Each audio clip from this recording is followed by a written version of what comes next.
Gotchas. uh, there you go. I pulling that joke on people. I'm gonna take a chance with this video because I can't do geopolitics on this channel, just due to the fact, YouTube censorship and stuff like that. And anything they can do to ban my channel, like that'll be it for YouTube for me if they ever do, because I've already been banned once. Don't need to do it again. But anyway, check out my hat. So I'm gonna talk about some stuff going on, and hopefully I don't go over the guideline lines, but just some observations and stuff like that. So not a bad day out there right now. Um, it's kind of hot, but not too bad. Itchy toes. So got actually a whole weekend off, and I've got a bunch of stuff I got to get done.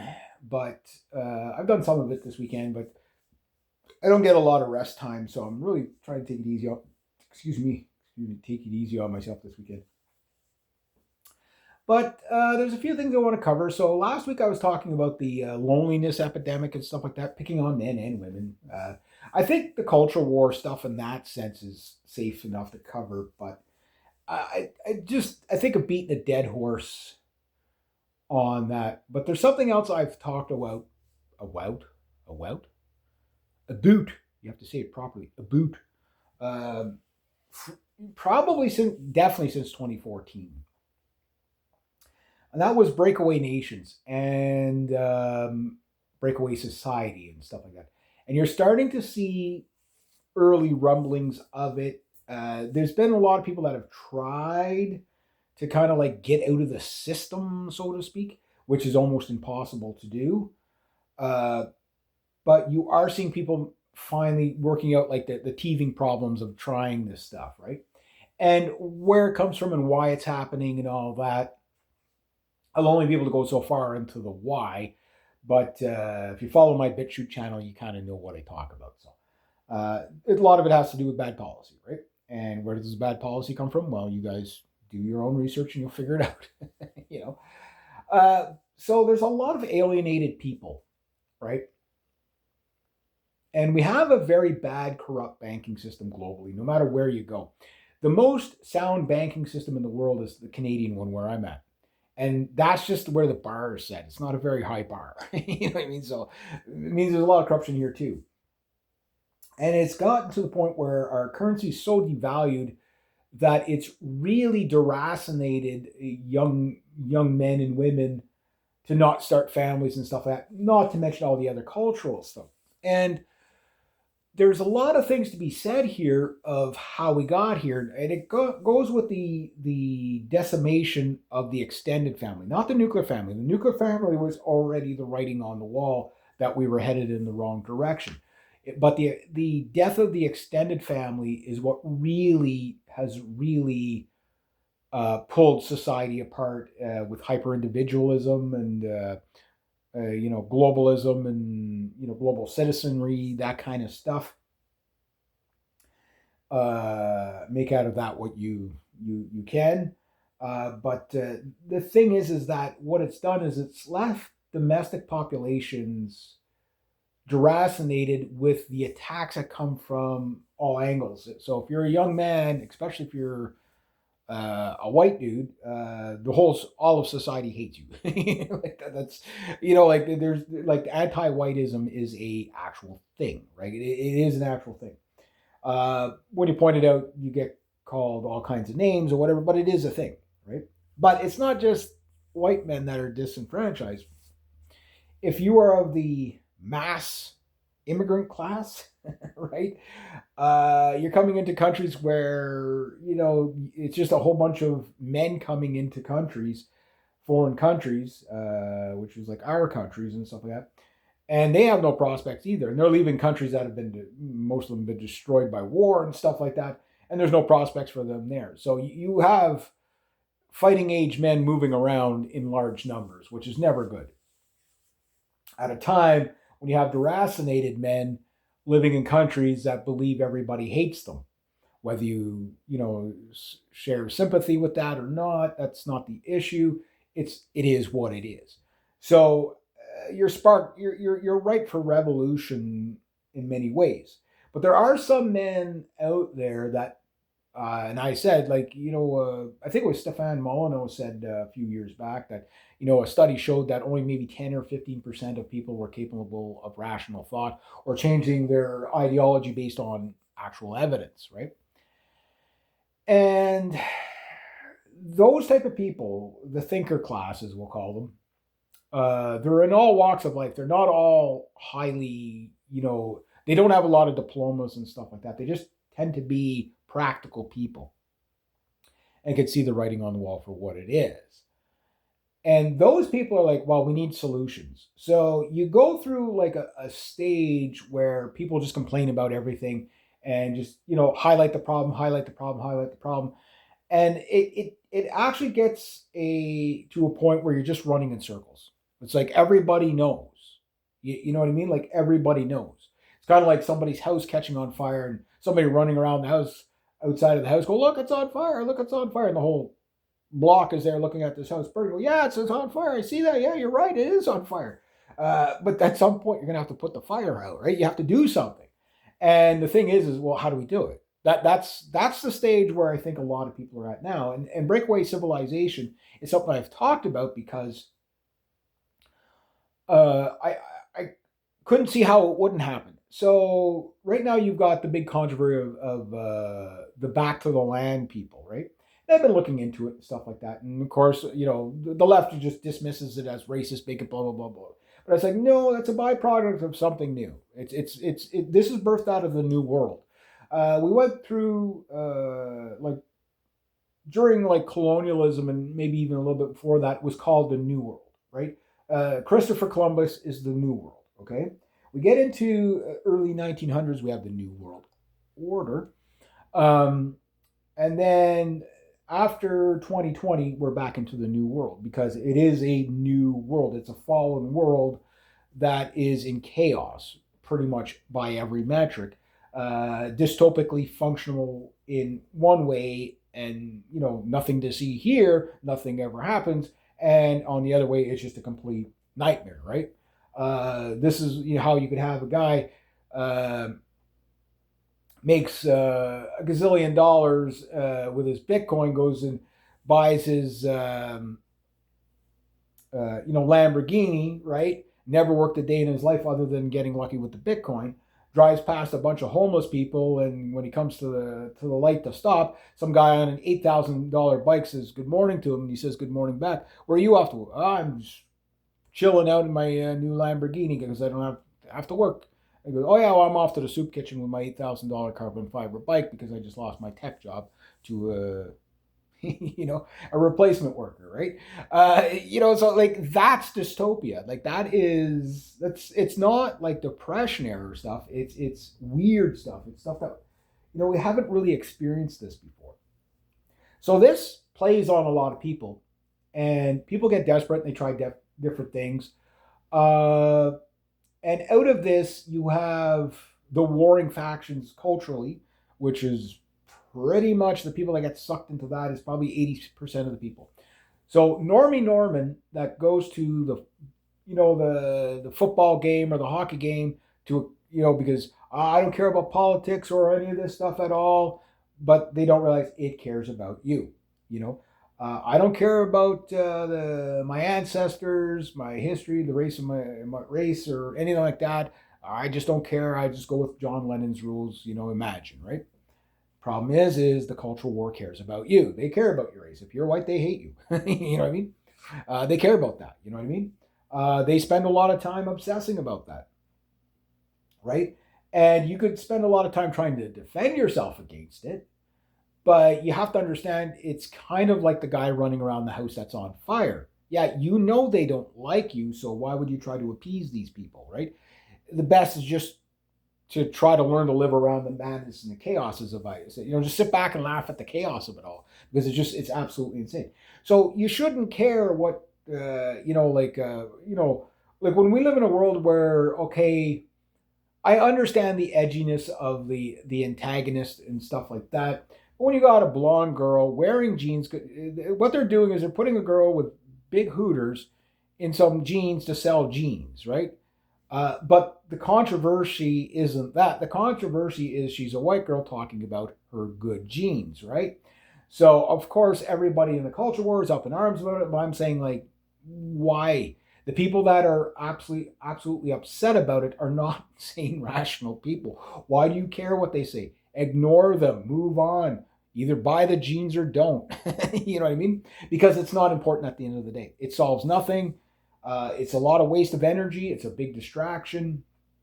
We all talk about it. I get it. It's a big distraction, but it's not talking about your finances. It's not talking about where the economies are going and how rough they are. And there's some cautious optimism up here in Canada in some ways, but there's also a massive, massive, the United States empire is collapsing. Can Canada survive living beside a collapsing empire that big? Like the United States has massed an empire never before seen in history.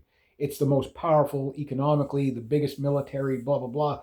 That, while it's not the biggest military anymore, China is, but it was the most powerful. It was at the top of, like when you think about what the British did with colonial ships conquering the known world, okay, that took them like 500 years to do.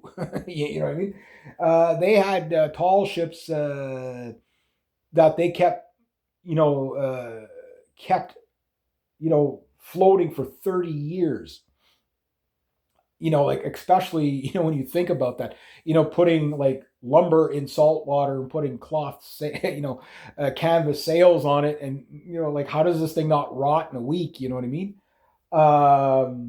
And they did it. They kept the Navy alive for that long a time to conquer all that. But even at that, it pales in comparison to what the Americans have accomplished since World War II. It's just absolutely unbelievable. So yes, the American empire is crumbling. The Chinese empire is the one that the globalists want to take over and run the world, but it's not going to happen. When the U.S. dies, so does China, because like they're like Siamese twins at this point, right?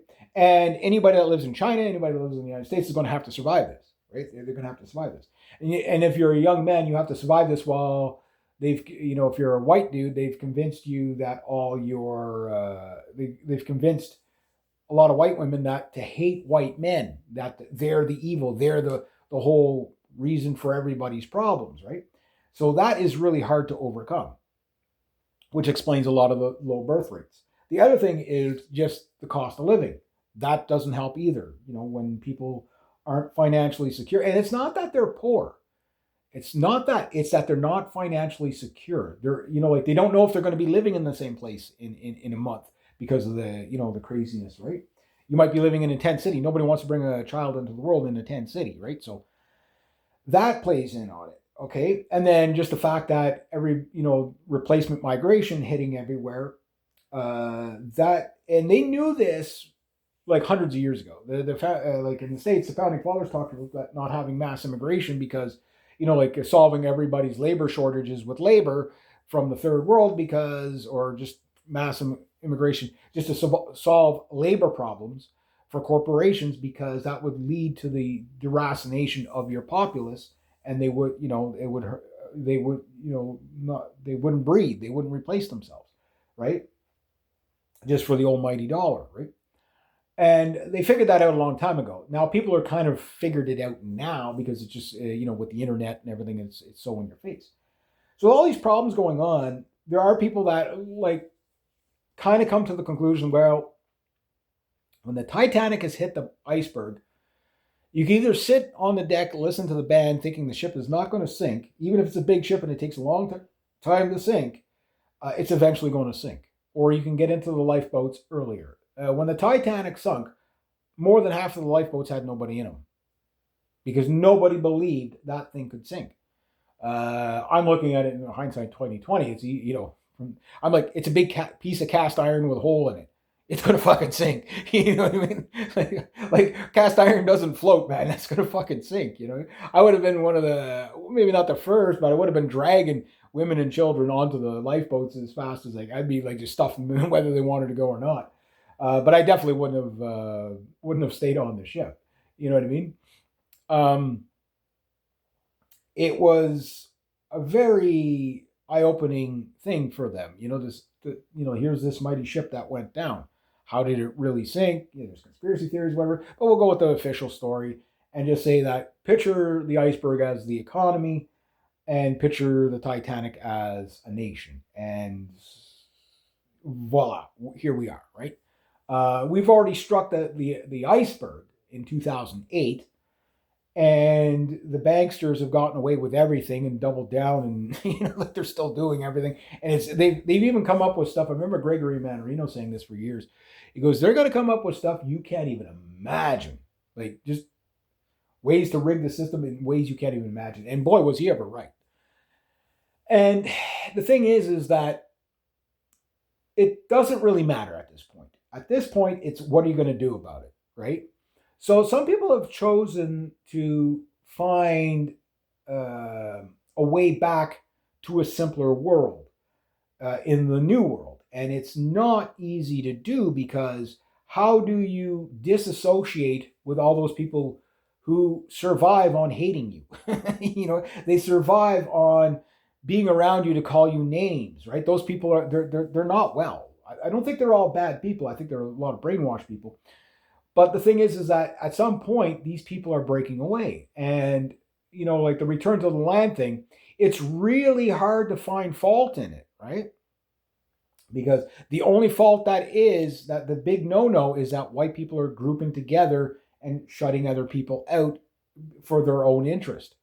How dare they? But every other group gets to do everything in their own interest, right? And nobody else calls it out when they do it. And there's all kinds of examples of it, like of people, like going after their own ethnic, like there's blacks only colleges, Jewish groups, all that stuff. Got to watch what I say here, but you get the idea that only pander to their group. The Muslims don't pander to Christians. You know what I mean? Stuff like that. And all these groups have their thing, but they don't get called out for it, because the only group that is not allowed to have their own thing is the white people, typically, right? And there's a lot of white people who can see this, but they don't know what to do, because they feel like being an atomized individual in modernity, it means there's nobody in your corner. Why? Because we've lost the extended family, where the extended family would have built like a buffalo circle around you, in the way the buffalo protect the young. Where I remember when I was a kid, I was watching, there was a big ass grizzly bear watching a bunch of buffaloes, and the buffalo were all in a circle. And then the circle was all the little buffaloes and the cows. There was all these bulls just, yeah, try it, buddy. try to penetrate that circle, see what happens to you. Well, that is a perfect example of family nation future, as I call it. That is a perfect example of keeping the other out of the group, i.e. the grizzly bear, out of the group of the vulnerable buffaloes, right? And the buffaloes wouldn't do that unless they had strong ties and connections to each other, right? I know we're using the animal kingdom, but it makes sense. Individualistic buffaloes probably get eaten a lot easier than community buffaloes. You know what I mean? If that makes sense. That's the simplest way I can put it. Either you understand the analogy or you don't. And this is what we're seeing with like the white lash, as Van Jones would call it, where with the N-word and all that. Now a lot of that is just, culture war, distraction stuff. It's not important, because they don't care about that. Powers be don't care about that stuff. In fact, they quite enjoy it the more divide and conquered we are. But what they're really scared of is people nationalizing. That's why nationalism is so terrifying for globalists, is because they always bring in the World War II narrative, but we'll leave it at that. Can't really talk about it on YouTube. You kind of know what I'm getting at, but they'll bring that in, to as the beatdown stick, that you can't do that in your own interest, because that will lead to the World War II thing, right? but people are like, no, that's not why we're doing this. We're doing this because we're being pushed out of our own areas where, nobody's coming to bat for us. No government is in our favor. So, but these people want to work together. And the beginning, I don't know if the return to the land is going to be successful or not, but the framework will be. It's a done deal now. Like, people are going to see how to do it. That's why governments are trying to find a way. How do we make this illegal? In the UK, there's a guy that has something called the Woodsman. He has something like that there, and he's very careful about how he frames things. Because so many things on the cultural front are illegal in the UK, right?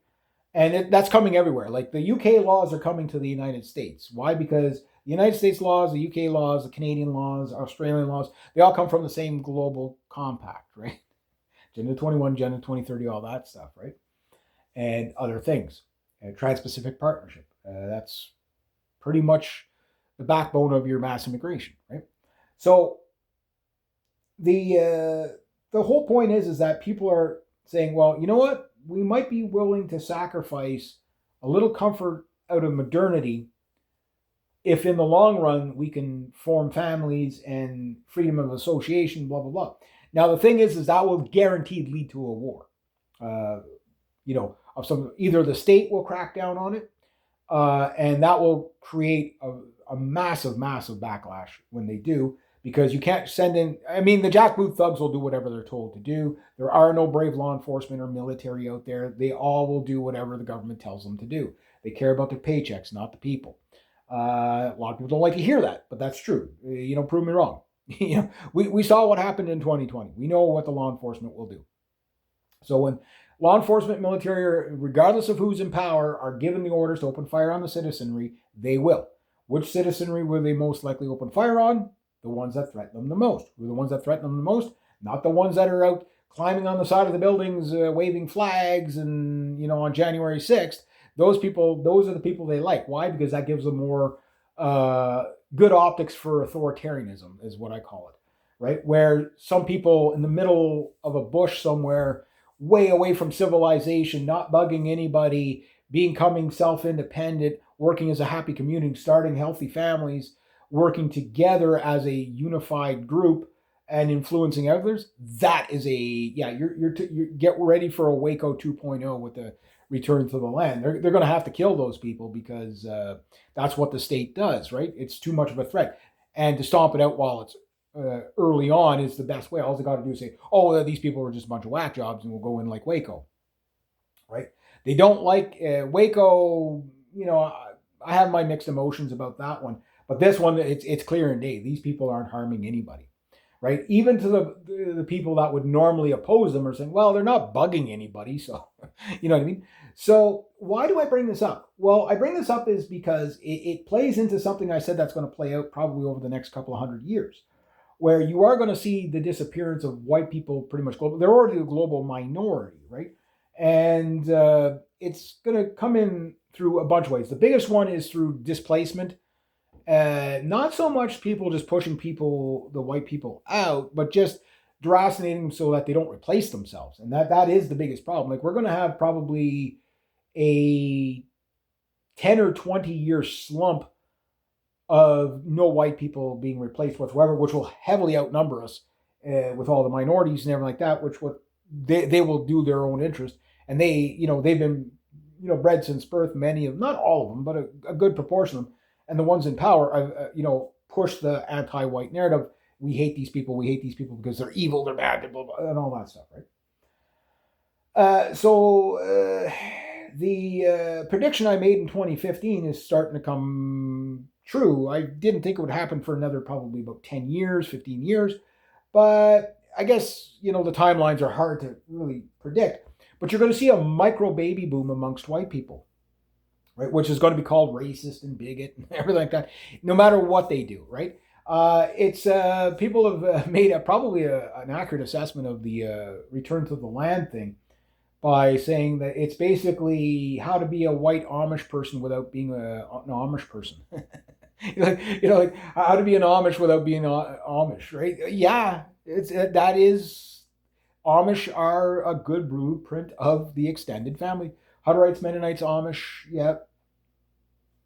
Yeah, they've kind of got it down packed, right? Like the world falls apart, and like do the Amish even know? You know what I mean? Like why? Because they can survive on their own, right? And that is the worst thing government ever wants, is people not dependent on the government. But that it costs you something, though. That's the thing. But the thing is what it costs you, it gives you back in pride, in national, family, nation, future. Like if you had to give up everything, and then you saw your family, and you created a family out of nothing, and you saw them become successful generation on, there's no price tag you can put on that. That's what our ancestors did. Like, no, I'm going to suffer now so they don't have to in the future. And it's a better cause than the greed and stuff we see now, where it's just like me, me, me, me, me. I'm not gonna, a lot of people complain about the boomers, like, they just destroy all their wealth just as they go, so that they don't leave it to the younger generation. Not all of them do that. A lot of them do, do that. They do pass on their wealth, but it's getting less. But you also have to understand, it's the world we live in. The nest egg that the many boomers were left, property, land, stuff like that. Like my grandfather, okay, he got land for, like, when you look at it, he got land handed down to him, right? From my great grandfather, who bought it, okay, yes, this is back in the, late 1800s, early 1900s, when he got it. Like, I mean, we've had the farmland here for over 100 years, right? The price of an acre back then, you'd buy 10 acres for like $50. You know what I mean? Like that was a lot of money back then, but nothing in comparison to now. Now, an acre that's a really crappy acre, half built on, half on a swamp, is still like $15,000, $25,000, $40,000, right? Because it's just overinflated. But the thing is that they left that land to for the future generations, so that they wouldn't struggle. But the people started leaving the farms. The boomers started leaving the farms for the city. Us Gen Xers, we were pretty much all dominated in the city. So, the millennials as well, like everything was, moved to the city, moved to the city. So the farmland started getting sold off to the corporations and to the land developers, right? Which puts us where we're at now, where, there's vulnerabilities. But the people that stayed on their land, they're the ones that kind of continue their family lines and stuff like that. And that blueprint works.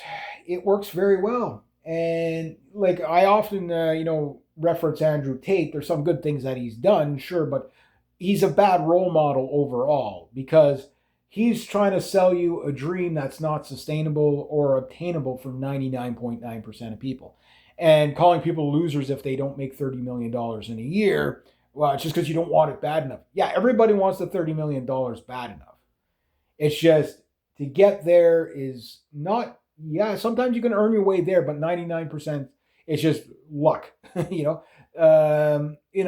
just, you got the right break at the right time. Timing and luck. That you have to factor that in. The average guy pulling himself up boomer style by his bootstraps is almost an impossibility. Once you go broke once, okay, and as a man who's been broke many times in his life, meaning, owing money, not too much money, but broke and not able to get out of the hole. You know what I mean? You lose your place. You lose. You're going to be sleeping on people's couches if they let you, or you're going to be living in a tent city. It happens easier and easier each generation now. Since the Great Depression, you know what I mean? And even at the Great Depression, the only guys that were moving around was young men. You know what I mean? Like most people just went back to the farm. You know what I mean? And just stayed there. And they slugged it out. Doing that. Now it's like we have a situation where people leave the nest, but like it's not just that, okay, your son or daughter leaves the house. It's when they leave, they move to a foreign city somewhere. You know what I mean? Like there are hundreds. They have no sense of community. They've been completely excommunicated from their family, in the sense, okay, yeah, they can call, they can email, they can do all that stuff, but it gets back of mind. They call their family like once a month, maybe, whatever. Some people like myself, yes, I would call home. When I was living in the city, I'd call home every week, just to touch base. Why? Because I'm a family, nation, future kind of guy that believes in keeping strong ties with your family. A lot of people, and it's not that they grow up in bad families or anything like that. It's just they move away and they just other things take over in life, and then they just kind of forget about each other, right? And then something comes along like in 2020, and suddenly you got all these single people sitting in their apartments going, am I going to have to spend the rest of my days locked in an apartment? They're freaking out because they're like, they've never been so lonely in their lives, right? All your college debt stuff, and the college debt thing is really taking, it's coming to a head, guys. Well, again, we're living in the death rolls of the 2008 collapse. The wealth is just being transferred to the 1% and 2%ers, so to speak. It's like there is no 1%. They're like the 1,000th of a percent. That's where the money's going. All to like a few less than 100,000 people in the world are getting all the wealth from this collapse just by stripping it from the bourgeoisie or whatever you want to call it, the middle class. They're just completely raking coals over us, right? To the point where I watched a video of this poor girl, I don't know, a Gen Z girl, 20, something like that, spent 2 years putting $1,500 a month on her student debt, only to find out she was not even paying the interest on the debt. And she now owes $20,000 more than what she borrowed. And this girl is bawling and she doesn't know what to do. And I mean, like 1,500, the criminality of subprime loans and stuff like that, it can't be understated. The student loan debt is like, we need high interest rates. I know people don't believe that, but high interest rates to and not bail out the banks anymore. Like we have to let it collapse. It's going to collapse anyway. And it's more going to deteriorate than collapse, meaning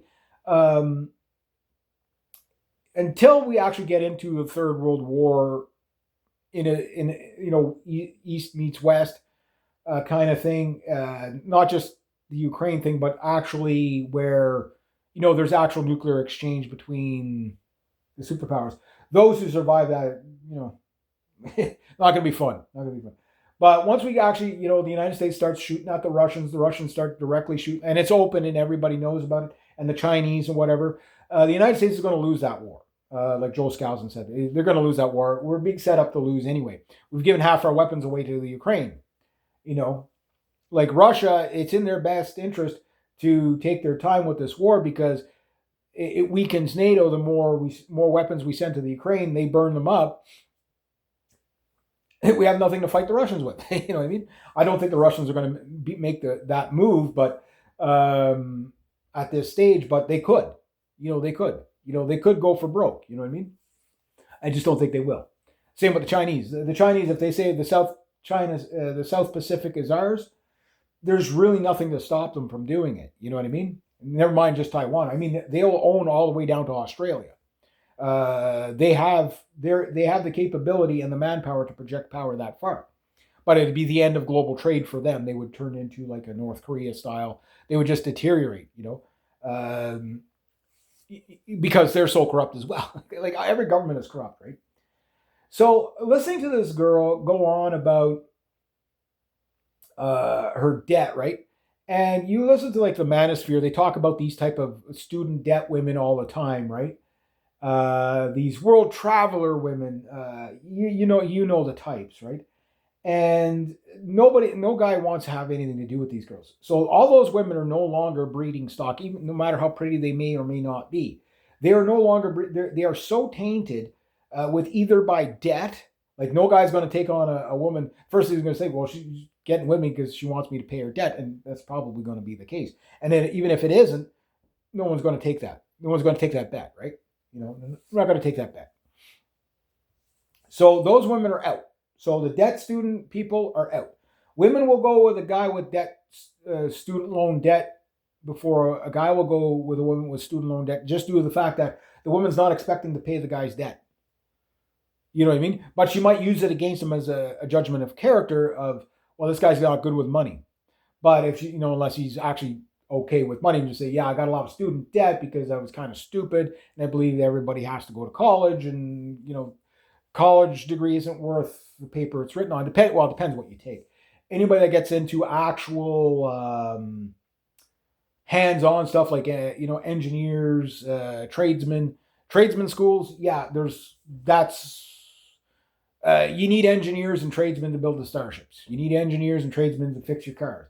You need engineers and to build them. You need engineers to keep your roads going. You know what I mean? Like anything to do with actual physical labor and not pushing paper or digital is a safe bet that there's going to be need. I remember one lady when I went to college. I mean, you have to understand. Like, I had a friend. She went to college as a paralegal, and then she went to college as a for like 7 years or something like that, and she racked up about $8,000 worth of debt. That's how cheap it was in the '90s, right? Canadian dollars too. And I had another friend. I think he racked up $10,000, right? And the rest of them, well, they spent their OSAP money on stereos and stuff. I had to pay it all back, and everybody owed $5,000. You know what I mean? A lot of people went to take a plumber's course, $2,500. And I thought that was outrageous money to be in debt with back then.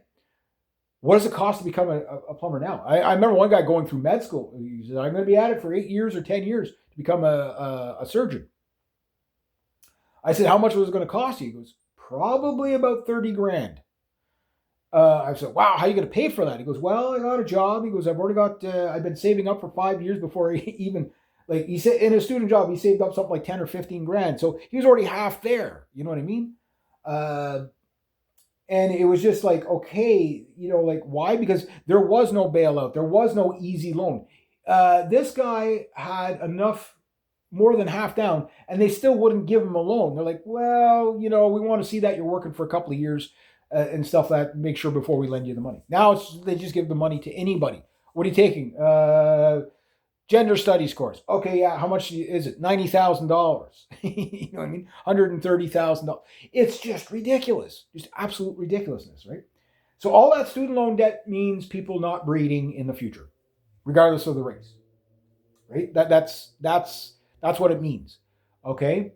The feminists, okay, are going to be and girl bosses, they're going to be single probably most of their lives. Nobody wants that toxicity around them.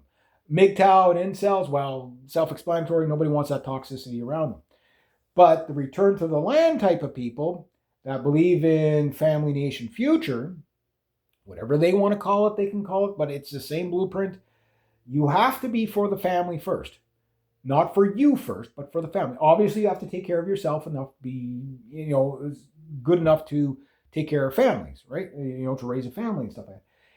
And there's going to be a handful that are going to get it, right? And these people are going to be ironclad. And that's what's going to scare the system the most. So hence, yes, your jackboot, brave law enforcement military will be sent out to dispatch these places. And as people push back on it, people are going to get killed. And people are going to see that as, okay, the government is really a genocidal maniac.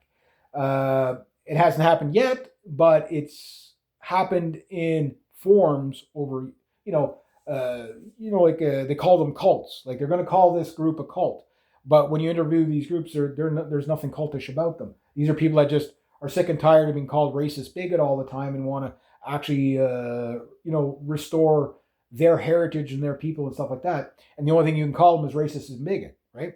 And they don't want to be around the progressive left that just wants to deconstruct everything, right? The gays and the Jews and the blacks and all that. They just don't want to be around that stuff because that stuff is toxic to them, right? It's always attacking them. And then you say, well, why don't they want to be around it? Because you're always attacking them, right? So that's what we're going to see there. So these are the beginning stages of the breakaway nation stuff that I was talking about. Now, the return to the land is probably the ones we're going to see, like stuff like that. But it's the ones we don't see, the ones that go, okay, you know what? That's a little bit too risky to do it that way. We got to go a little bit further, beyond the rock, beyond the mountain, beyond the stream. Okay, we got to go someplace where, nobody's looking. And you have to either take a boat up a river somewhere to get there. There's no known highways. You have to fly in, like those kind of breakaway. And when we fly in, we start with as if we landed on the surface of Mars, and we have to build everything as a colony. We'll fly in the livestock. We'll fly in the all the tools we need to make, like all the scientific equipment we're going to need, all that stuff. Like I've already predicted this. The elites have stuff like this. They call them bunkers, but they have colonies like this, gated communities and stuff like that have all this stuff, right? The only thing is that because they're so greedy, they don't share, right? So like you go to some of these South American countries or whatever, the guy has the doctor, the local doctor in his back pocket. You know what I mean? Because he's rich enough, right? Whatever. But they don't progress. They just consume, right? Like you have to understand, our world leaders are not necessarily builders. They are investors. And investors just basically skim off the top. They don't actually really build it. They have stuff built, but they don't really build anything, right? The return to the land mindset or family nation future people will be building from scratch. They're not going to give that away in multiculturalism. They're not going to give that away. It'll have to be taken from them by force, right? And this is what I think, why they're not drawing too much attention to, because they don't want the idea to catch on that white dudes need to find white women and go somewhere where they're safe, right? Because diversity has to follow them, right? It will create the conflict, and the thing is it will be so obvious even to the diversity that, hey, no, we're the agitators. They've left us. They've gone. We've told them they're evil and horrible and they should just fuck off and die. Well, they fucked off. They didn't die, but they're not bugging us. So why are we sending our people over there to live amongst them? You know what I mean? Like, you're not going to have a second Rosa Parks moment. They're not going to be able to set this one up like that. So this is segregation in response to other segregation of other groups, minority groups and stuff like that are allowed to do that. The only thing is the white people are called out for it, right? So you might agree with it, you might disagree with it, but it's like they're over there doing their own thing. So now the only thing you can do is just call them all kinds of bad names, but they're not doing anything to you. You know what I mean? So it's like, you call them racist all you want, but they moved away from you, which if they were so bad and so horrible, wouldn't you want that? Wouldn't you want them to move away? But there's a caveat. And when we look at the numbers, we know what the caveat is. The caveat is, and you can call me all kinds of names if you want, but who pays the taxes?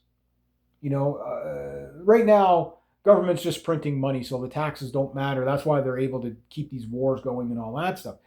But the thing is that who pays the majority of tax? If you look at the numbers, pick any Western country, the majority is the straight white male that's basically paying tax. White people pay the most tax, right? And that tax goes to the women, children, and minorities. That's where 90% of all social programs go to, or 80 or 90%. Might vary a little bit per country, but that is the thing. So if you scare that populace away, you lose that tax base, right?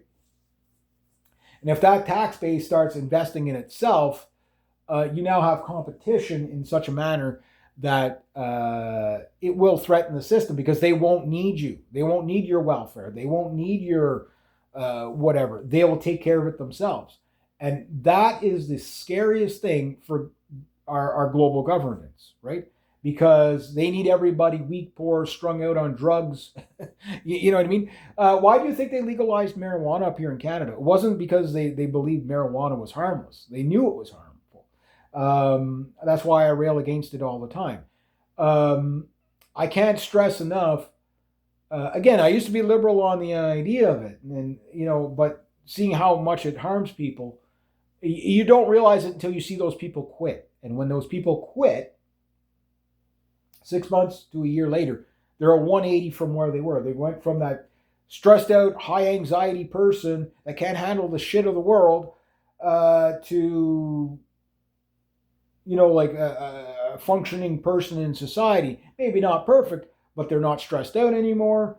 They've got a job. They go out and they socialize. They're not just sitting in the house with the curtains closed all the time. You know, you know what I mean? Like I've seen it so many times. People do this so many times that I drew the conclusion that, well, if the government is advocating for us to buy that kind of stuff, it's probably because they want to harm us with it. And if you look at the tent cities and all the drugs, yeah, you're telling me they really can't cut down all the illicit drugs to a degree when they can find somebody who makes a racist tweet in 5 seconds. You're telling me they really don't know where it is, that they really can't do anything about it. I think not. Oh yeah, there'll always be some that'll get through, sure, but in general, no. If they wanted drugs out of the society, it would be gone. It would be gone for probably 99%. You know what I mean? Yeah. So watching like the Gen Z and the plight of the Gen Z, and we saw the Nick Fuentes response to Candace Owens and Tucker Carlson, and now the propaganda cartoons of the Nick Fuentes story is coming out, right? And again, Nick Fuentes had a very like martyrdom kind of mask off moment, talking about no, it was his dad or his uncle committed suicide because he was having a hard time making ends meet because he couldn't just handle the world. You know what I mean? He goes, like you guys go on about disenfranchised youth. He goes, I am the disenfranchised youth. You know what I mean? Love the guy, hate the guy, doesn't matter. But he does resonate with a lot of people because he is saying those things. The downside to him is that, again, like I was stating earlier, he's the guy running around the house telling you it's on fire. He doesn't really have, he's good at creating the awareness, but he doesn't have the ability to take it to the next step, saying, well, hey, yes, people showed up at my door to kill me. I'm still here. Okay, fine. Yeah, but you need to start a family. You know what I mean? You need to take some of your money and help people. If you can't do it, you need to find the people and start and contribute to Return to the Land 2.0. That's what we need. We don't have the billionaire class on our side at all, where, like the George Soroses of the world that fund all the crazy leftist stuff and destabilization and groups like that. That's in plethora, right? The whole system is against us in that sense. But if you look at it in the sense of, hey, what happens if we were to take, Nick Fuentes was to say, or even Andrew Tate saying, you know what? I will pay any family $10,000 or 30, I'll pay your expenses for 1 year, 2 years if you marry and have a kid. Or 2 kids, 2.1 kids. I don't know what half of that 2.1, maybe you have a head, a toe, I don't know, whatever, but make 2.1 kids. I'll give you some of my $30 million. And I'll sponsor 10 families to do this, 100 families, whatever you can get away with. I'll give you 30 grand for 2 years straight. You just do some child rearing. That would be the most outrageous thing that these guys could do to fight back. And it would spark the conversation amongst our own to say, why does our women hate us so much? Why do our men not trust our women so much? And now the MGTOW guys did make some good assessments of female nature and stuff like that in the gynocentric system and no fault divorce and all that. Yeah, they made some good things, observations in the manosphere. But their conclusion is absolutely false and wrong. You don't just step away from society. It's not good for men to do that. It's not good for anybody in society. If anything, it's more dangerous for men to step away from society, because when men start becoming individualistic and they don't take care of, they don't do the buffalo circle, the grizzlies are going to come in and eat the young, right?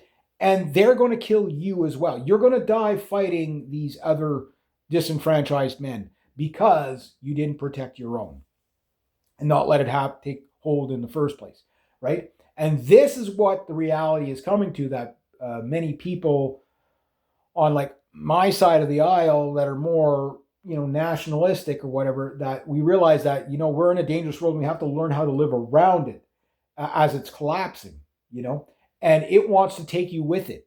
Is it going to take you by drugs? Is it going to take you by into the gulags by the it's not a deep state, it's an open state. Like, is the authoritarian state just going to throw you in a gulag? Is it going to have you killed or executed, like a third world country? We don't know. Are they going to, are you going to get overrun by foreign men? Is your daughter's going to be raped by them? And again, like what's going on in the UK is unbelievable. The UK and Ireland are canaries in the coal mine of what's coming. People understand they're being replaced. And there's no way, there's no name you can call these people. These are John Q. Public. They now know that their jobs are being replaced by the Trans-Pacific Partnership, right? With migration replacement migration, right? They call them temporary foreign workers, but they're never temporary. These young men coming in, they know they can bully the populace and rape the women and get away with it because their immigration status is considered before their crime. A two-tier justice system. And it's everywhere. It's not just in the UK. It's here in Canada. It's down there in the States. And people are seeing it. So a backlash is coming. It's just, can the elites, like they're running out of defuses, right? Where it's like, okay, well, we'll get somebody on their side to sort of, pick away at the message. And then, we'll build somebody up like Trump, for example, build him up. Everybody votes for him. And then we make them look bad. And then suddenly they're depressed and deracinated again because they had the rug pull again, right? Trump is not the good guy. I've been saying that for quite a few years now. He again, the first 2 years of his first presidency, he was the best president the United States is overall they ever had economically overall in his first presidency. But there was a lot that it cost you in, like he's great for corporations, horrible for small businesses. And now he's horrible for both, right? This presidency has been just an absolute disaster. You know what I mean? A disaster, just complete disaster. And there's a lot of people that are still on the Trump train, not realizing that this man has stung you so bad. And you say, oh, well, this guy has Trump derangement syndrome because you can't agree with the God Emperor. No, it's not what he says, it's what he does. And no, I don't have Trump derangement syndrome. If I was an American, I probably would have voted for him too. But, and all those people, well, yeah, but if Kamala Harris would have got in, it would have been much worse.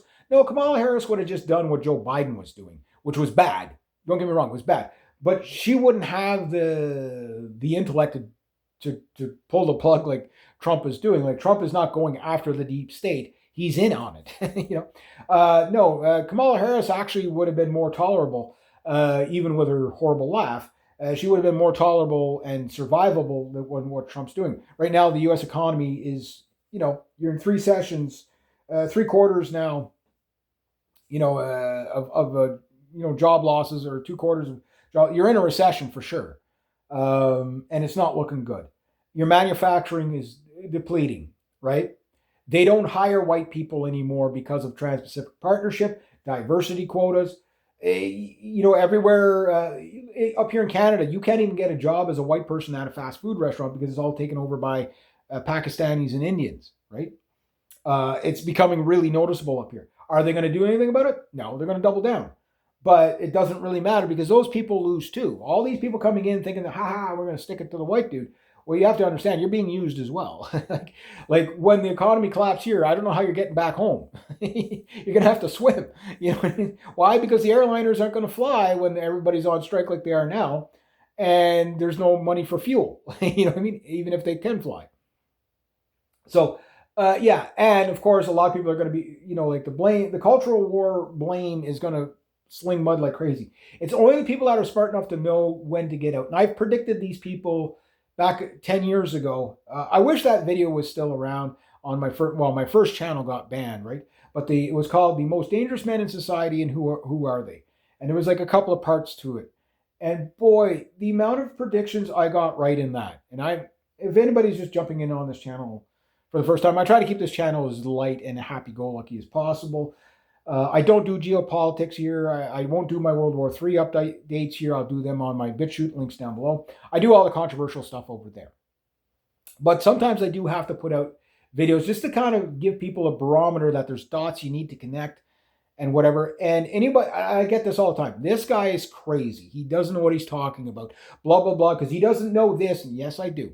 Yes, I do. I know exactly. Almost every time you guys comment something, it's something I've already heard of. I know what you know. But the difference is I'm not blinded by hyper partisanship. I'll be like Gerald Celente rules.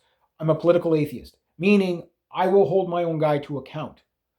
I'll call out the other guy, but I'm not just going to call out Trump when he's doing bad, when my guy Carney's doing bad, or when Trudeau was horrible, right? But I'm not going to call out Carney and say, oh, Trump is doing everything right because Carney didn't make a deal. Well, he wasn't going to make a bad deal. You know what I mean? So I don't like either of these men. There are no good guys in the government anywhere. There are no good leaders in the world anywhere. Think of it more like mob bosses fighting, and things make a lot more sense. If you understand problem, reaction, solution, the world makes a lot more sense, or the Hegelian dialectic, divide and conquer, same thing. If you understand the 16 rules for radicals of Saul Alinsky, you will see it everywhere. If you understand Saint Yuri Bezmenov's ideological subversion, demoralization, destabilization, crisis, normalization, and put all those things together, suddenly you will look at the world. It's like the movie They Live with Roddy Piper when he puts on the glasses and he sees the aliens for the first time. That's what my life has been like for the past 15 years.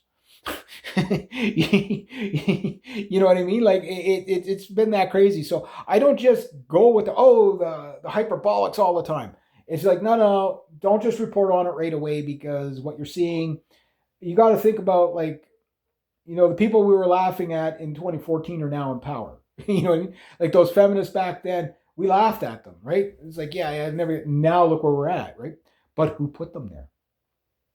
Like, don't look at the symptoms, look at the cause. The cause is always harder to see. It all comes back to the banking system, yes, almost all of it. But at the end of the day, it doesn't really matter, because even when corrupt people win, long term, they always lose. Because you could be a multi-trillionaire, but if the money goes completely worthless, what difference will it make? Oh, well, they'll own all the assets when they start over. In a revolution, good luck with that. You know what I mean? I'm not calling for it, but I'm like, how do you hold on to property when you've created a pitchfork revolution? In the populace, an example of this would be like Morsi being overthrown when 80 million Egyptians took to the street and said, you're fired.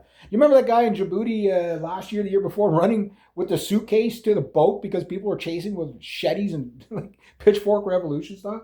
That's the future. Muammar Gaddafi is the future of the world elites. Yes. So the question is will they get us all killed in a war for the reset before people have figured it out? And the thing is I don't think they could do the war, because who's going to go fight that war? You know what I mean? Like when it's all a scam, right? Like it just, people are onto it, right?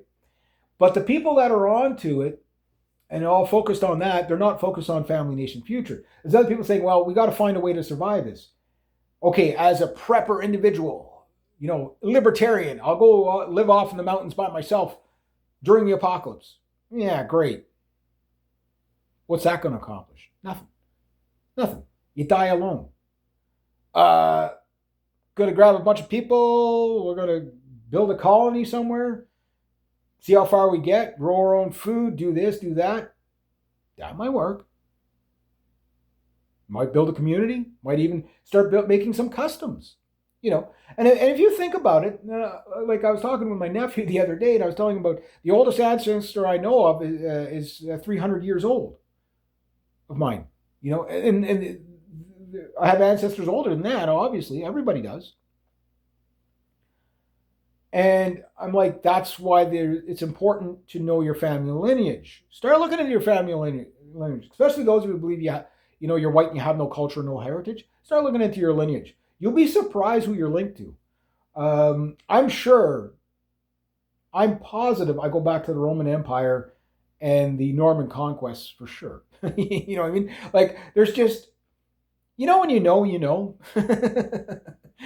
they're just indicators, right? It explains a lot of my personality for sure. I am of descendants of revolutionaries from my last name. It's like it's a derivative of other revolutionaries that died during the French Revolution, and they just changed a couple of letters just so the name wasn't tainted. Yeah, this guy's. You know what I mean? So everybody has history. Everybody has history, and honoring your heritage and history means you start building that buffalo ring around your society. Saying, no, we're not going to let the global citizen deconstructionist, postmodernist get away with anymore because they're destroying themselves, which is fine, but they're taking us with them. You know what I mean? The libertarianism is an idiotic idea. It's as almost crazy as communism because both lead to the same thing. The libertarian cannot understand the communist will never leave you alone. And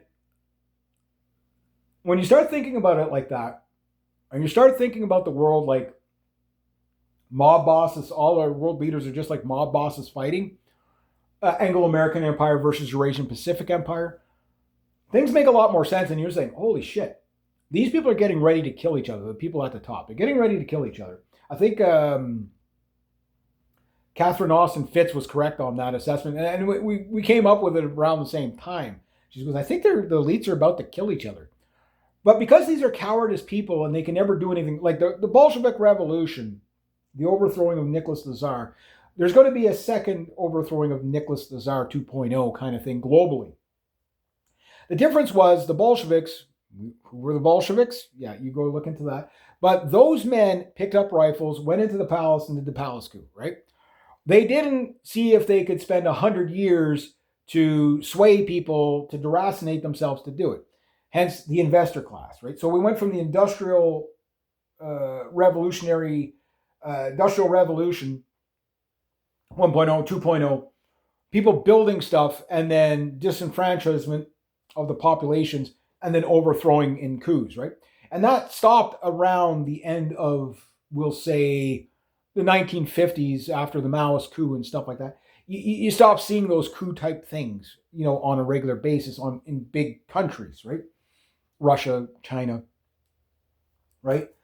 And then from there on, you saw some like coups. Like for example, you'll probably never get a second Fidel Castro. Maybe that's a good thing, but like he overthrew the government with 85 guys. He said he only needed 15. You know what I mean? But you're not going to see that kind of palace coup stuff for a little while yet. But it is coming because the world elites are an investor class. They're not a builder class. In other words, they're parasitic. I will put money into this. You push this. Think of the narratives they push. I won't mention them out loud, but they all pertain to Agenda 21, Agenda 2030 stuff.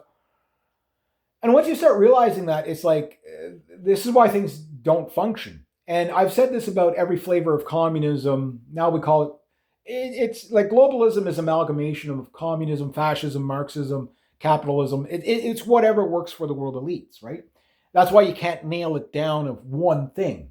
Where, Leninist communism was a very specific thing. Marxism, communism was a specific thing. Khrushchev had his brand. Stalin had his brand. Then you had fascism, Mussolini version versus Hitler version versus other people, whatever. And then you had Maoist communism, another flavor. But at the end of the day, they all failed. Why? Because none of them are sustainable, right? Why? Because they do the one thing that, like a fascist and a communist are pretty much both sides of the same coin. It's just one wants to control the empire from within and everything in it and suck resources into it through expansionism. And the other one wants to expand the empire by holding everything at place at home and just expanding abroad and absorbing, right? But neither of it works because none of it is built on sustainability and productivity. And this is the biggest thing, like with Donald Trump, that he doesn't seem to get. You guys aren't producing things anymore. You're not going to have this golden age unless you can build your factories. He's not building factories. He's just putting out tariffs to try to drive investment back to the States when everybody's broke. Like everybody, it's like there was a great skit done by a couple of British guys talking about the 2008 crash, saying, "Okay, here's Greece. How much money did Greece owe to the EU? This much. How much did Spain owe? This much. How much did Ireland owe? This much. Okay. How much did Germany owe? This much. France owe. Okay. Who's going to bail them out? Well, it's supposed to be France and Germany, but they ain't got any money. Okay. Now let's add Portugal, and they now owe this much more. But how the guy's sitting there? But how are we going to pay it back? They got no money. You are correct, and now you are in debt for this much more. And how are we going to pay it back? Because now Ireland owes this much, UK owes this much, France and Germany owe this much, and it goes on, and it just goes on for like 5 minutes like this. And he's like, we can't possibly pay it back. We ain't got the money. Like that was, and it was just the way they did it, and it's just like it's so on your face, and it's like, and we never solved that problem. We just, like the 2008 crash was the USA global economic crash diverted to Europe. That's all it was. It was the banksters getting the bailout. George Bush is too big to fail. Obama bailed them out. Everybody bailed them out. Like, you know what I mean? And it's just, we can't do it. Now, we're bailing them out with cheaper money every time. Hence the money printing, right? Hence why you got girls crying that they're paying $1,500 a month for 2 years and they didn't even make a dent. They weren't even paying the interest on the freaking loan. They were just paying the principal cost of the loan, thinking it was going to come down. And it's like, no, it's now $20,000 higher than what, you know what I mean? That's why when you get a credit card, you never make the minimum monthly payment because you can never pay it off if you do. You're only paying the interest. You're not paying the actual debt. Now add that to a nation. Ouch. You know what I mean? Ouch. So there's no way out of it. And all these people, well, I'm leaving Canada, or I'm leaving the United States, or I'm leaving the UK. To where? Every country's in the same fucking spot or worse. You know what I mean? Like, where are you going to go? You got to fight where your feet are. Meaning, you got to think smaller. Don't think about saving the nation. That can't be saved. I don't know what Canada is going to turn into in the future. My hunch is it's going to turn into the next world superpower in 4 or 5 years. Cautiously optimistic. I know everybody's going to laugh at me on this one, but guys, if you follow my BitChute channel, you're going to get like an insight. You're going to hate me. I'll tell you that right now. You're going to hate my stance on things because I don't do the cheerleader stuff. I don't do the sensationalism, whatever. I do the long term, connect the dots, see the bigger picture the best I can. And 85% of the time, I'm right. I have people that come back, they comment on my channel, this guy's a lunatic, he's a retard, blah, blah, blah. And they come back about a year, 2 years later. And I'll give you an example of a few. The beheading of Lee Rigby. I didn't say Lee Rigby was going to get his head cut off. I called the exact scenario that happened 30 days before it happened. The overthrow of Muammar Gaddafi, that prediction is slowly coming true. And I said that is the future of the world elites. And that's slowly coming true. And, it's going to be in the third world countries before it works into the Western countries, but it's getting there. They're circling the wagons, right? The rise of ISIS. I didn't call them ISIS. I called them the Hydra. You wouldn't be able to bargain with them or anything like that, but they would just kill everybody. I predicted that. And I said they'd be all over the place. The Me Too thing, where it would lead to complete alienation of men and women, not even, the loneliness crisis, like men and women just not engaging with it. Like men just would be too scared to, especially the younger generation, they're scared of women. They're scared of women. They don't need to be. They just need to learn how to vet better because there's a lot of great women out there. And that women would also suffer big time from this because, they're suffering the loneliness crisis too. It's no longer about how attractive they are. You know what I mean? The men don't trust you, because of the Me Too thing. And that there would be mass firings of men for basically replacement, for the replacements of diversity replacements. It's actually happened. They fired all kinds of male CEOs on accusations, no proof, just accusations, Salem witch hunt style. It happened, right? Those guys lost, and now you got all these girl bosses in power. You know what I mean? I said the diversity hiring by lowering standards and putting race above, actual qualifications would lead to, like, planes falling out of the sky, trains derailing, all kinds of industrial accidents. Yeah, about that one. And again, I'm not picking on people of other races. I'm saying you don't hire people on race; you hire them on their critique of their skills, right? The meritocracy. I also said the LGBTQ thing was going to become a nightmare for us. It did, right? The alienation of white men, very easy. The dissolvement of the alt-right into a whole bunch of what they now call far right, but these little enclaves, it would just balkanize, right? It did. Okay, the drone alien attack that we had earlier on this year. Okay, I predicted that, sort of. I still don't know what to make of it, but yeah, that. East Ukraine, West Ukraine. 1 year. After the Maidan massacre, I said Russia will basically take one half, and it'll be just like East Germany, West Germany, and that's what it's working into. And the war's still going, but like Russia's never giving that back. Like I'm pretty sure anybody with any sort of common sense, whether they're pro-Ukraine or not, I feel bad for the Ukrainians. I hope they can pull a rabbit out of the hat and win back their country, but reality is reality. They've lost, and they're losing bad. Yes, it's cost the Russians a lot. World War III, the beginning opening stages of World War III would be fought with cruise missiles, drones, and rockets. I called that 2010. Why? Because I could see the writing on the wall. I didn't have a clairvoyant or a crystal ball. You can see it coming. So I make all these predictions. They come in the 2008 crisis. Okay, one prediction I got wrong because I was going, listening to like Max Kaiser and Peter Schiff and guys like that who were kind of using the 1929 to 1933 stock market crash model of the Great Depression, saying that we're going to recollapse again in 2012. Well, it never happened. And then after 2012, I'm like, okay, around 2010, I was kind of like, okay, Max Kaiser was onto something, and so was Peter Schiff, but they were using basically honest math to come up with this, and they would have been correct. But I'm like, there was this new guy that I found, Gregory Mannarino, and he was like, they're going to kick the can down the road. They're going to come up with shit you wouldn't even imagine to keep this economy going, anything to print money. The second they stop printing $1, the Ponzi scheme is over. And Trump could end the Fed in like 7 minutes with a signature. You know what I mean? He won't do it. Nobody will.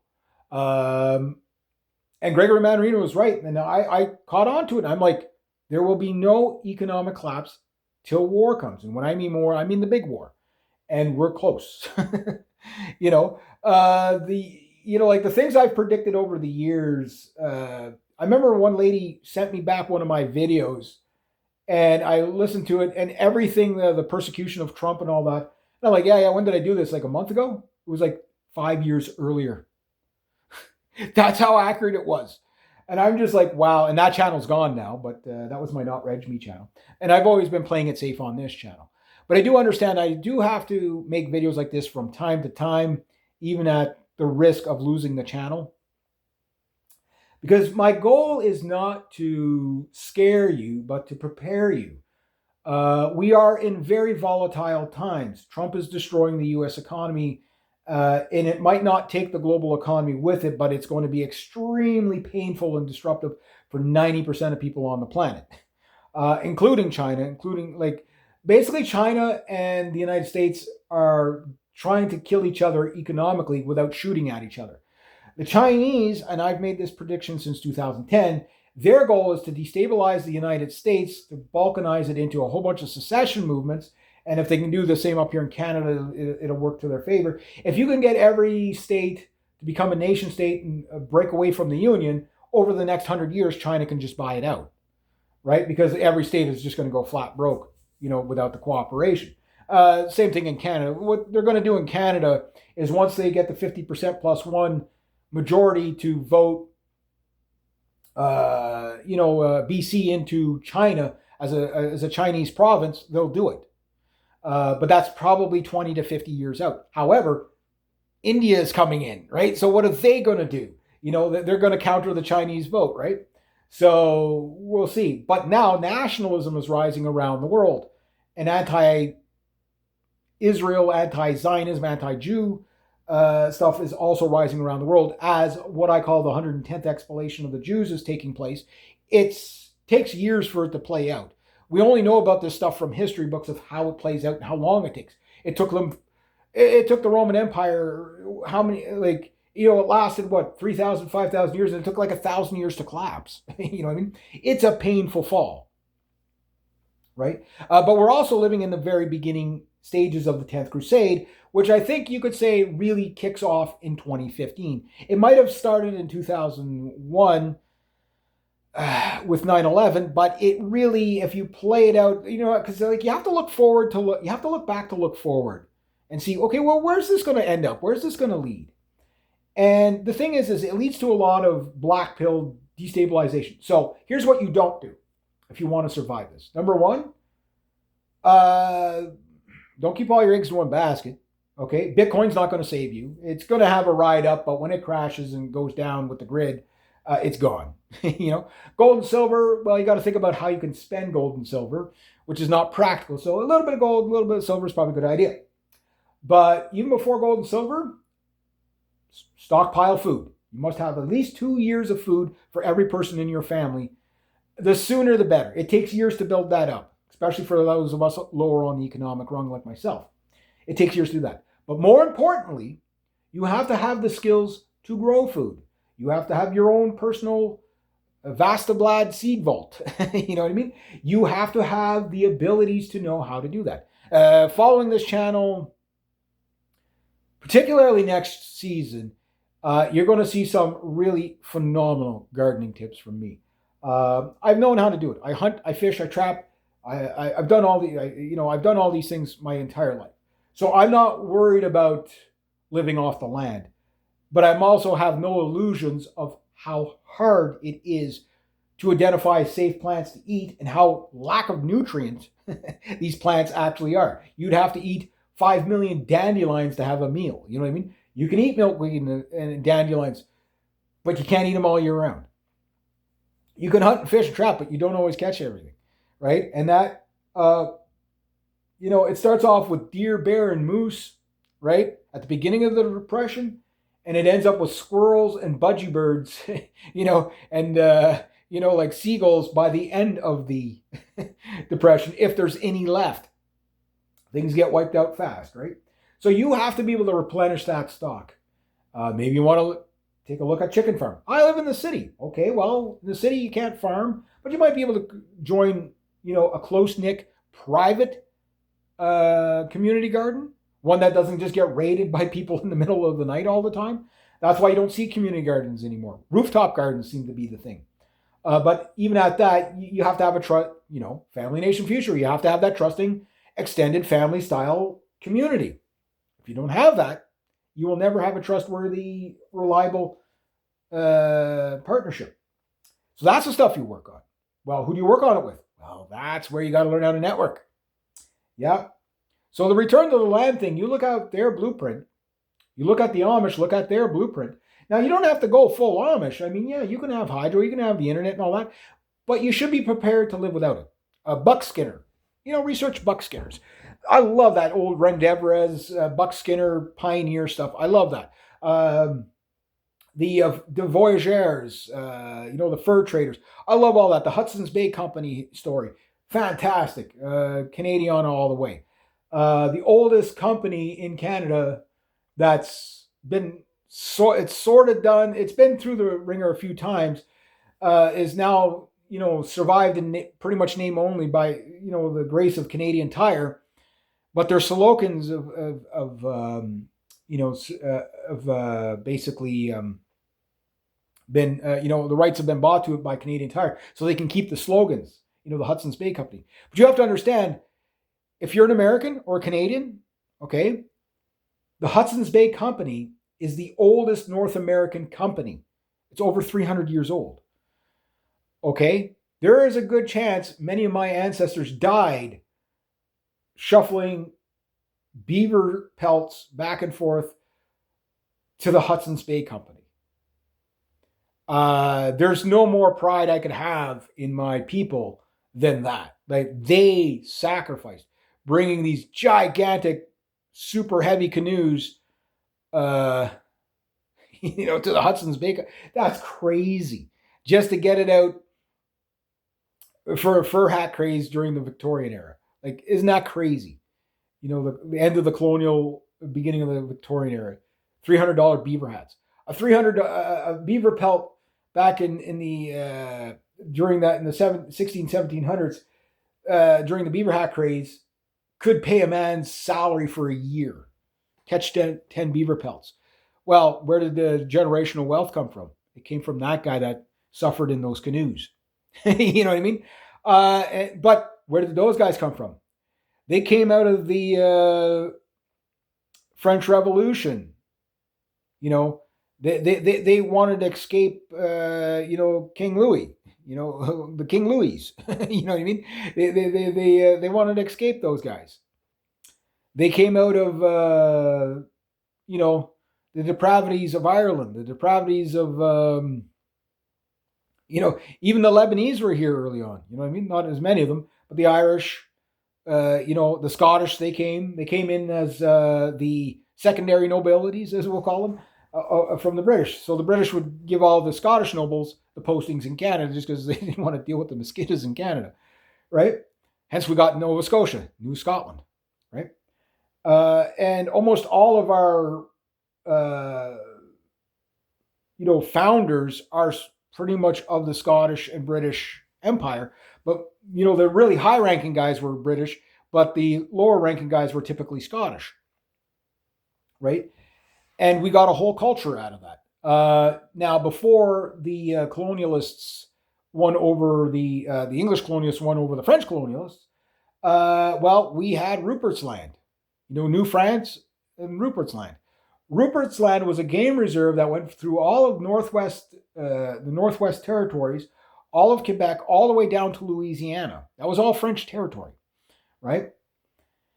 And when the British won, they said, yeah, we're going to kill those bastards that were fighting against us, which were the French guys.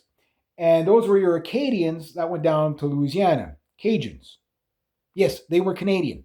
You know what I mean? And but after the Battle of the Fields of Abraham, that's where the country became a British power, colonial power. And now it's a globalist power.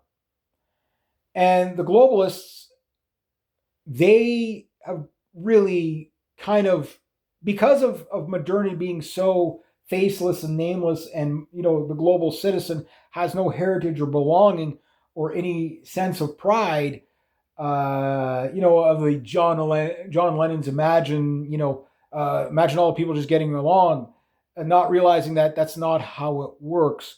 I think the world is more of like Muhammad Ali's birds of a feather speech. You know what I mean? Which they didn't call him racist at the time, although they implied that, well, maybe you shouldn't be for segregation and stuff. And he was like, no, he goes like, like Muhammad Ali was a race realist. I talked to Muhammad Ali. I answered the phone when he called. My mom wrote him this was years ago. She wrote him a letter because she was a big Elvis fan. I've told the story a few times. And she wanted to know if Elvis was really dead, right? So it was like, he goes, yes, I went to the funeral. Yeah, unfortunately. But he basically called because he wanted to spread Islam, right? And he sent my mom a bunch of brochures and stuff. But he talked to my mom for like a half an hour. Okay, so was the man racist? No. Was he an ethno-nationalist? Yes, he was. And he might have called one time after that. And just to follow up on, for my mom or whatever, to see how she was doing. And the second conversation, I think, was really quick. But yeah, so when people mention Muhammad Ali to me, or Cassius Clay, whichever name you want to go by, I've always liked Cassius Clay because it was more Americana, but his heritage was Muhammad, right? Okay, now do I support Islam? Not in the least bit. Do I support Judaism? Not in the least bit. Do I support Christianity? forms of it. Judeo-Christian, no, because it's false. Zionist Christians or evangelicals, no, because they're not Christians. They're Zionists. You can't support that stuff. But true Christianity, Catholicism, yeah, I can, I'm favorable to it. Not a slave to it, but favorable to it. So that's my biases, right? So I don't go to church. I don't do stuff like that. But I love the teachings of Jesus. And even if you're not a biblical person, even if you don't like Christianity, the teachings of Jesus are wonderful. You could spend hours, okay, watching stories about Jesus and his life and Bible stories on YouTube. Like they're all animated now, CGI or AI and stuff. They're great. You know what I mean? And you can learn a lot. And it's the stories, the metaphors of the stories and learning in the stories, and how much it translates to every time that man has ever lived in. That, like the Great Flood is the first story and probably the most known story, the story of Noah, right? And the story of Noah is a kind of return to the land story. You know what I mean? It resonates, right? You might not like that, but it's true. It does. God helps those who help themselves, but he doesn't mean it in a selfish, global citizen, atomized, individualistic, I have no identity and we don't have any culture kind of way. No, you honor thy father, you honor thy mother. In other words, God preaches family, nation, future. And this goes for all races, right? But we also have to understand God didn't if you believe in God, he didn't create all these different races just to have them mix out. You know what I mean? Like the Tower of Babel was a thing for a reason. And is the Tower of Babel not sort of coming true, where you walk down a city street and you can't communicate with him because nobody speaks the same languages? And what happened to the Tower of Babel, right? So this is what we're living through. So how do you get back to that? Well, you got to go back to the land. You got to go back to your beginnings. Now, maybe you're a pagan, okay? Well, the pagans have had all kinds of return to the land and heritage. The difficulty, though, with the cults, the land of Gallia, and the Gauls and the Celts, is that we know about them in battle. We know about all the fierce battles between them and the Roman Empire and stuff like that. But culturally, their practices were not very well known. And if it wasn't for some Roman scholars, we would know nothing of these people. They wrote them down. They wrote these people with blue paint on them and dyeing their hair white and running at you in combat naked like fierce wild men. Like they thought these guys were completely nuts. Well, the precursors to the Irish, so that is probably correct. But it's the thing is that like I understand it as a part Irishman. But the whole like strip down naked and then run at your enemy in blue paint and dyeing your hair white and putting mud on your teeth and stuff. Oh yeah, freak them out. Yeah, sure. The Vikings carried on these traditions. The berserkers, right? There are stories in the eastern side of Canada where Vikings settled, 1,000 to 1,500 years ago, where there was one story where there was an Indian raid and a Viking woman tore off her blouse and grabbed the sword and started bashing her breast with it, screaming at them with the blood and everything like that, and it scared the Indians away because they thought she was just absolutely insane. They were terrified. They thought she was a banshee. They thought she was the Wendigo. They thought she was the Manitou. It's like, this thing's going to kill us. And she saved a Viking village off the coast of Newfoundland doing that. Brilliant. Self-destructive, but brilliant, But what will people do to save their heritage in acts of desperation? Well, they'll do all kinds of things. Now, we have this unique situation going on right now where we live in modernity, where even poverty means you weigh 300 pounds. You know what I mean? So we have tools to work with that many third worlders don't. You know what I mean? So, like I say, riding the wave down of, again, there might be a pullback. I'm hoping Donald Trump actually is doing the 4D chess move stuff and saves the United States and saves the world and takes down the deep state and then finally takes down the Epstein stuff and all that. Not going to happen. It's just not going to happen. Arrests are coming, arrests are coming, trust the plan. It's not going to happen. There's still people that believe it, though. And they're religious fanatics. It's just they've displaced their Christianity onto Trumpism. That's it. The others displaced their Christianity onto globalism. You know, that's the human story. We are deeply religious people. And if you don't understand the world as that, the atheist is the most religious person on the planet. It takes a lot to not believing in anything. It's saying, well, you just got to show me the proof, dude. When there's so many things that are like, okay, grand design is a thing. And there's science, is there. It's in everything. It's not chaos. The universe is not chaos. It's a grand design. From what? That's the question nobody can answer. So rantings of a madman, maybe, but does it make sense what I'm saying? Absolutely. You know what I mean? You have to create not the nuclear family. The nuclear family was already hyper individualistic. We have to create the extended family to survive this. Meaning, what is it? And I'm not talking like third worlders, 20 people living under one roof. That's a form of extended family, sure. What I'm talking about is like what I have. This house.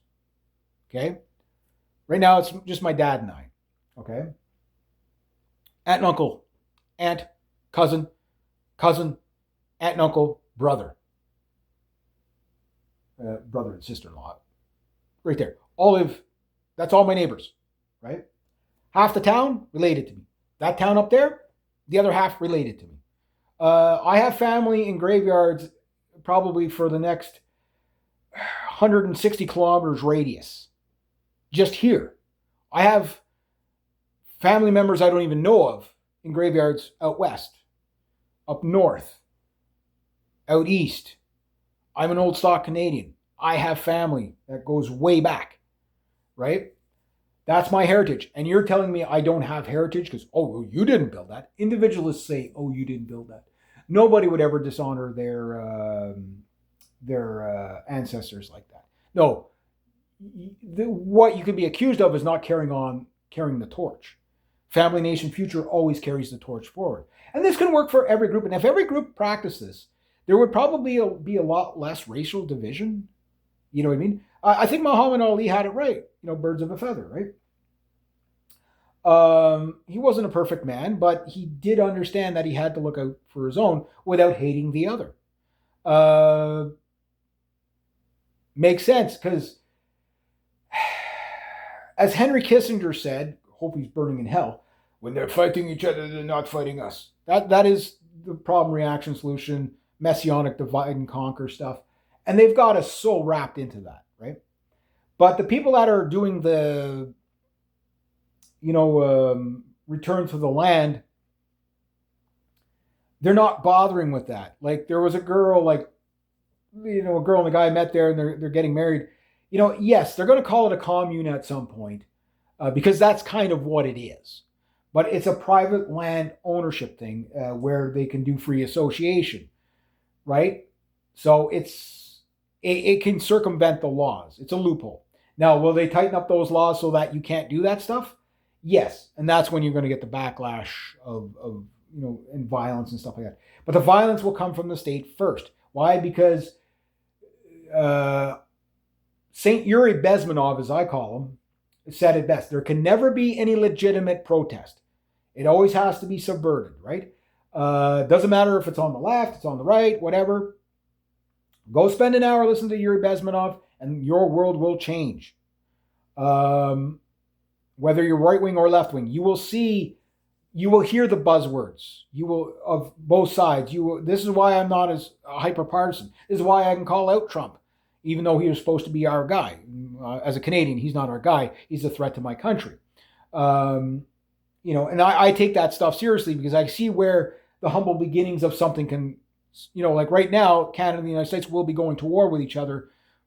Probably not under Trump, but maybe the guy after Trump or the guy after that. Possibly, depending on how bad it gets in the States. Canada will win. It will have like 4 million people left in the country. But the United States is probably going to lose 150 million people in this battle. It's going to be completely out of nowhere to some people, But historians are going to look back and they'll be able to track it back to 51st state. It's going to be that easy to track, just because of the rhetoric, right? Now, on top of all this going on, there's all the United States is going to be like, at war with everybody around. Like, they're going to be at war with the Chinese in a light mode. China is more of a threat to Canada than the United States, even with this prediction. But we won't see this prediction for a long time. It's because China is going to infiltrate Canada to the point where it can actually vote away territory to the Chinese, right? And the Chinese are already trying to make claims in the Arctic and stuff. So unless we get a nationalist that actually pushes back against that, and the problem we have is the liberal governments in Canada typically pander to China, and the conservative governments typically pander to the United States and sell us out to the States. But we're in a unique situation up here in Canada where both governments are hostile to us at the same time, to the point where we might actually become nationalists because the populace is demanding that. Can we ride the wave? But we have to ride it to a certain point where we get our borders underranked, and that's going to come from the populace, not from the government. There's going to be what I call Trucker Convoy 2.0. It's going to be violent. I don't know if it's going to be with trucks or whatever, but it will be based on the anti-immigration stuff. I've been saying, watch, Native American groups in Canada killing, refugees walking across the border. They're going to start shooting at these people fairly soon, because if the economy gets any worse, even the RCMP up here and CSIS have predicted that if the economy gets any worse, there's going to be a revolution in this country. And every country is, Scotland Yard's predicting it. Home Office is predicting it. CIA is predicting it. They know. Why? Because you reap what you sow. The division has been sown so much, right? Now, the people that are going to get caught up in it will probably just be killed or whatever. It'll be miserable. The idea to survive it is through the family nation future of not engaging in it and coming out of the ashes to lead. That's how you fight the best, because you document everything, you call it all out, and when people are done the fighting, depending on who wins, and it won't be the state can't win because it's too polarized, and like I say, every form of communism that's ever taken place has always failed. Why? Because you need lunatics to run it. You can't have the woke agenda be successful because you need people that are mentally ill to run it, right? So you can put them in power, but they're incompetent, because they're insane, and this is what we're up against, right? So it is a race against time to the bottom. And we need to harden ourselves around that. And you can't do it alone. You're not going to do it as a lone prepper.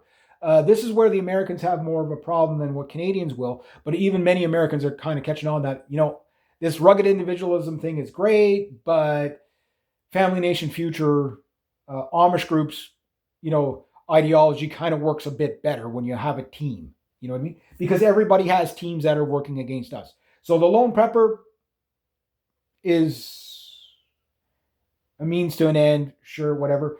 But the family nation future is the future. So it means the women that are willing to have children, breed, they will stand out very easily.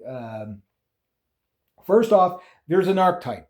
The archetype is the women typically don't wear a lot of makeup. They do get flashed up a bit, but they tend to be really down to earth. They tend to be women that like gardening. They're definitely usually not progressive left. They might have a little bit of that female progressivism in them, sure. But don't throw the baby out with the bathwater. Vet it. Because a lot of women will be swayed, very easily to, when they have somebody in their corner. When they know that guy that okay, he's a little bit of a nationalist, but he'll do anything for me till death do us part. Trust me, she's going to become a nationalist. You lead, they follow. Men aren't leading right now. Men are passive. They've been pacified. They've been deracinated. They're suicidal. They're depressed. They're not building anything. Gee, what's wrong with me? I need more medication. You need to get out in the air and start doing stuff. Gardening, do whatever. You need to have a plan. You need to have a mission. If a man does not have a mission in his life, he is a walking dead man. That's all he is. He is just an empty shell going through the motions. He's a doomer, right? A man who has a project has vision. A man who has vision can lead. Otherwise, it doesn't work. I'm going to have to wrap this up pretty soon, but I'm hoping that what I'm getting at is, again, because I can only go so far with these videos, and it's risky. I've got a channel warning on this channel for about 4 years now. For what, I have no idea, because my channel is kind of held back. And I do want to give you these perspective. You're doing it wrong stuff from not, but I don't want to just beat a dead horse. I do want to see, when I see people doing solution based stuff, that's what I want to do. But you have to do it. You can't just watch it. You have to do it, right? And you got to practice what you preach. I get that. And we're all hypocrites in that way. I'm a hypocrite in that way too. I'm not putting everything into practice that I'm saying. I get it. But I know that's what we need to do, right? And you can't do it with everybody, and you have to take everybody's circumstances into consideration. For example, there are people that, okay, yeah, they want to do the, breakaway to the land, but they might lose be ostracized from their entire family. Is that worth their cost? Or, let sleeping dogs lie, secretly support it and do things to help support it. But in the other way, just, like, don't rock the boat more than you have to, right? Learn to live around it. And the gray man kind of works in this way until you can get into a position where you can actually do something, right? And this was what will work for most people. So I can tell you that the blueprint of what they're doing is going to work, because it's been done for thousands of years. It's a good blueprint. It's convincing people, and people need. I've talked. Do you guys remember me talking about the trendy people with the Tommy Hilfiger shirts? Yeah. Well, people only do things if they think it's trendy, right? And right now the trend is white people sort of sticking up for themselves, right? Pushing back against all the anti-white and the multiculturalism and the toxic stuff, the feminism and all that. Okay, that's trendy, but doing something about it, make that trendy, right? And nonviolent, it's really hard for the state to come up to villainize when people can clearly see that they're the ones in the wrong. And that, even the people that hate the white people that are doing this, they're like, well, you're excluding everybody. Not really. This is a private property, and there's rules to be here. It's freedom of association. So again, when do they change that law? I don't know. But even the governor looked at it and said, well, they're not breaking any laws, so I can't do anything, right? So I'm sure they're going to change the laws. Why? But when they do, who looks bad? The people that, suddenly they're in violation of a law that wasn't there forever, and then as soon as you did something, then they changed the law? You know what I mean? Like, how is the state going to sell that? You know what I mean? It only will create the Streisand effect, which then will create the trendiness of, hey, make families cool again, make extended family cool again, make being proud of your nation or proud of your heritage cool again, make learning of your history and this should happen for everybody. It's not just, like nationalism for all. You know what I mean? If you could do that, a lot of the bitterness of the left will go away once they have something, they're grounded in something, right? But most of the leftists are actually just disguised mentally ill. Well, they're not really disguised. You can tell they're mentally ill. It's just they've been given validation with their illness. Hence why you see them doing the insane things that they're doing to themselves. Stuff I've predicted and others predicted, because it's easy to see coming. But you could also see that you can only push a populace so far before you get a pushback. But the thing is usually the pushback is a violent one, which is the state knows how to deal with that, right? Because they can crush it easily. Oh, well, these people are violent, therefore we have to crush down on them, right? But, people learn from their mistakes. They understand that the January 6th thing was set up or basically subverted. They understand, like, okay, the Charlottesville thing, again, the optics on that, when people look at the actual details of it, it's not what they were told, right? And the thing is that what happens is you get a situation where, like you can only gaslight so far. I think we're at I don't think we're at peak woke or peak gaslighting by any stretch of the imagination. But it just becomes harder for even the easiest of gullible normies to take in. You know what I mean? Like, they're just like, that can't be. No, that can't be right. That's crazy. You know what I mean? Where before it was subtle enough that you can do that, right? Anyway, I wanted to talk about the show Friends, but I'm going to hold it off for now. I'll talk about that in the next one because I've got lots to say about that, but I want to build up a little bit more to say about it and how Friends, like the shows Friends and Sex and the City and stuff like that, were like the beginning of the end of an era of Family Nation Future. And how like even a lot of millennials have picked out that Friends was really kind of like a downfall of what it was promoting. And it was a great show for what it was, but in the propaganda of it, it was the fall of, like it was a long way from Little House on the Prairie. We'll just say that, right? And Sex in the City was the beginnings of the hypersexuality movement, going from the ends of second wave feminism, which was born in a cult. You cannot be a feminist and be pro-family. It's impossible if you understand the origins of the suffragettes as cultists, and they were. The cult of Lilith, Again, I go on and on about it. So it was toxic right from the get-go. It's just they only could push it so far at a time. And by the time we get to past Rosie the Riveter and into the $9 to $5 Dolly Parton stuff in the 80s, we start getting right into the early 90s with the Shania Twain, Sex and the City stuff and Destiny's Child. No men are good enough, and the sassy boss bitch girls. And I didn't see it coming either. And I remember I was listening. I'll just end on this. My buddy and I, we were driving along, and Shania Twain came on. I said, "Oh, she's pretty hot, her age." Yeah, I go, "Yeah, she's not too bad, eh?" Goes, "I don't really like her."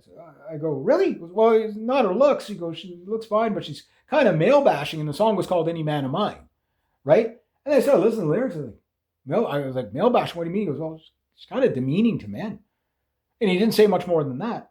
I started listening to the lyrics like, yeah, this girl's kind of a bitch.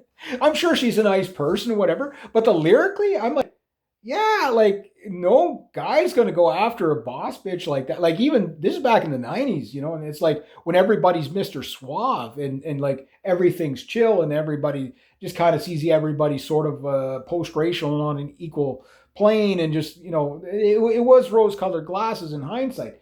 But it was a glorious time to be alive, cohesively, you know what I mean? But not realizing what, if it would have just stopped there, and everybody says that in history, if it would have just stopped there, we'd still be living in utopia. I don't think so. Man needs struggle.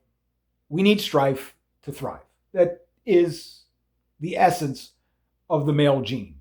We need to slay a mammoth. We need to fight saber-toothed cats, cave bears. We need to fight that. The giant freaking terror birds. The freaking mutant chickens chasing you around trying to eat you.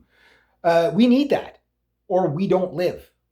Why? Because our lives only have purpose when we have the realization that you can't just rest on your laurels because life isn't permanent. You know what I mean? Once then you start to say, hey, maybe I need to earn my life. Maybe I need to earn, something more positive. And I get it. In modernity, it's very hard for anybody, male or female. But I do understand the way there is Family Nation Future. So I'll leave it at that. I'll critique Sex in the City. I know it's been done a million times, but just kind of, how are we doing now, right? And the show Friends, which I like those shows. I did. Well, maybe not Sex in the City. I think I might have saw one episode of it. And I was just like, these girls are whores, whatever. But in hindsight, like it's like I wasn't, it was a chick show. It was like Ally McBeal. I watched like a couple of shows of that because some of my female friends were so into it. I'm just like, she's so annoying.